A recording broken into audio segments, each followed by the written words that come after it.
Hey guys, Skylar back again. This time I'm out at Indian Springs and a little bit north of Forsyth, Georgia, and it's in Flovilla.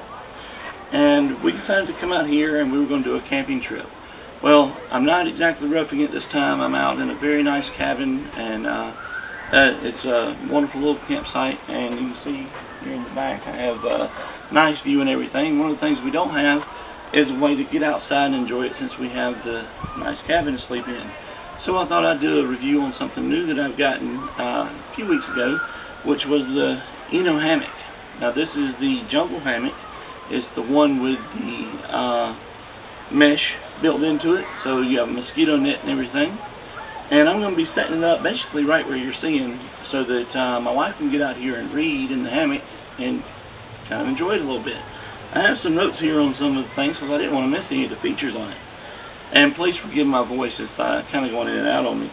But anyway, the hammock itself is made up of ripstop nylon. The mesh is actually kind of cool from what I've seen. I haven't even put one up yet. It is what they call a no-see-me mesh, so it kind of blacks it out, and you can't really see into the net, so that's kind of cool. Also, to access it, unlike the Hennessy's and things like that, the Hennessy's, which I've seen, is basically the bottom rips open when you sit down and it closes back up. These are a little different. The mosquito net unzips along the edge, and that is your entry point. But the mosquito net is permanently fixed.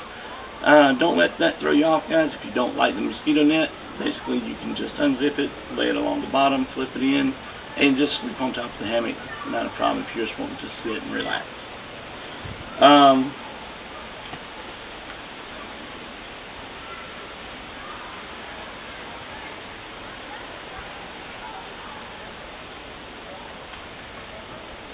Now, as you see me putting this together, I'll be using the ENO straps. The ones that I have are the Atlas XLs. They can do 200 pounds a piece, so a total of 400 pounds. Even I can get into it without any problem.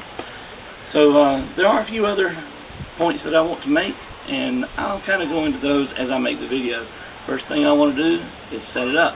Let's check it out. Okay guys, well, the Atlas straps do not come with the hammock that you'll be getting. So you have to pick what you want to do, whether you want to buy their straps or use something else. And like I said, I got the Atlas XL, and these are kind of cool. They're 13.5 feet apiece. So I'm actually spanning between trees a very long way apart, and you'll see here these little attachment points. Each one of them has 20, so you have a total between the two straps of 40 attachment points. So with 20 on each one, and the fact that it's 13.5 feet long, you can really go a long way and set up in almost any condition you want to. So anyway, let me string these up. Okay guys, well, on the end of each side of the hammock, you'll have these carabiners here, and the carabiners, basically you just wrap the tree, and then you, like I said, you have 20 attachment points, and you just hook it into the one that you want. Pretty simple. It takes about 2 minutes to hook this up. Nothing to it at all. So anyway, let me show you the rest. Okay guys, well, here's where it may look like it's up a little high to you. Some people may want to get up this high, but I'm on a very steep incline here, and if I go back any, it drops down fast. If I go forward any, it goes up fast. So here on this hill, this isn't as high as it really looks to you. Anyway, you want it about 15-20 degrees when you press on it, that kind of a drop. And that should do it. Now if you got the one that did not have the wire mesh, this is the point where you just get in it and that's it. But if you have the wire mesh, with the mosquito net mesh, then you got to do a ridge line to attach it to. So I'll get started on that.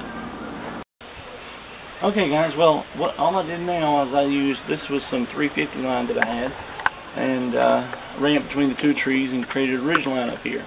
Now, you don't want this down on top of you, especially if you're trying to read or something like that. It's very flimsy.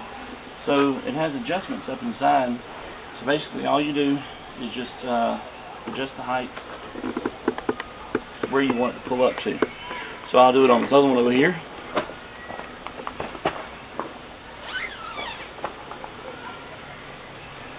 And that will give you the maximum headroom that I can. And as you can see, this is how you'll get in it. Okay? A couple other points I want to make. Okay guys, well, this is the pouch that the hammock packs up into, and it can be used for storage and hangs on the outside here. One of the things I thought was pretty nice, I noticed, was this here. It has a internal storage right here, and I didn't even know it came with it, but there's the ridge line that you could have used. And I just used my 350 line that I had. Cordage is never in short supply around me. But as you can see through the mesh without any problem, but it does darken up and make it hard to see in later. Okay, one of the questions that some of you may be asking is, does the zipper work from both sides? Well, it would be kind of stupid if it didn't, of course, but one thing I thought was kind of cool that they did, very thoughtful, was on the inside zipper, it has this, it is a glow-in-the-dark zipper pull. So if you're in there in the middle of the night and have to get out to go to the bathroom, you can find the zipper and unzip it without any problem. And of course, with all the storage and the other one you saw up there, you should be able to grab a flashlight or whatever else you need, and that should get you out. Yeah, you're angled sideways. You tilt sideways. There you go.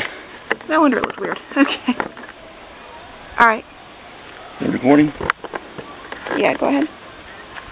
Well, guys, I don't know if you can see me through the mesh or not, but anyway, it is actually very comfortable. I've got one leg bent up to the side, my arm behind my head, plenty of room because of the area up top, and I could certainly sleep in this.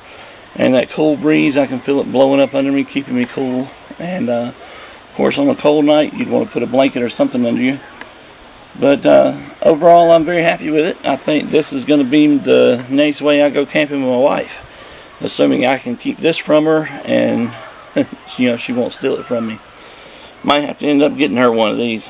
Anyway, guys, that's pretty much it. Thanks for watching, and as always, I'll be back with another video real soon after my nap.